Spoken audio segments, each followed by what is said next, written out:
네, 일단 준비돼 있는 다른 뉴스 전해드리고 박원순 시장 관련 소식 들어오는 대로 다시 전해드리겠습니다. 정부가 다주택자와 투기 세력을 겨냥한 부동산 세제 개편안을 내일 발표할 예정입니다. 종합부동산세는 물론 양도세 부담까지 높여서 투기에 나설 동기를 없애겠다는 게 정부의 방침인데요. 12, 16 대책을 훨씬 뛰어넘는 수준의 강도 높은 대책이 나올 것으로 보입니다. 박종욱 기자가 취재했습니다. 홍남기 경제부총리와 김현미 국토교통부 장관, 김상조 청와대 정책실장이 오늘 국회를 찾아 더불어민주당 지도부와 만났습니다. 발표 하루 전 당정청이 모여 부동산 세제 개편안을 최종 조율한 겁니다.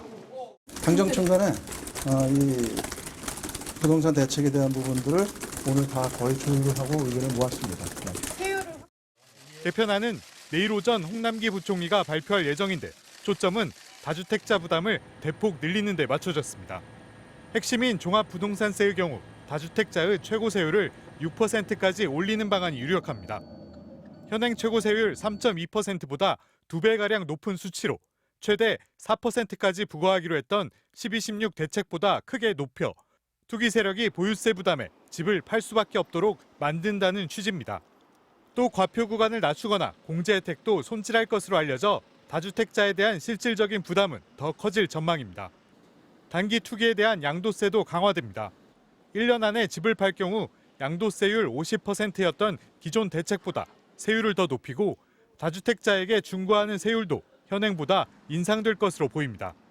일각에선 다주택자가 집을 내놓도록 퇴로를 열어줘야 한다며 양도세 강화에 반대하고 있지만 부동산 투기로는 돈을 벌 수 없다는 명확하고 일관된 신호를 줘야 한다는 게 정부의 판단입니다.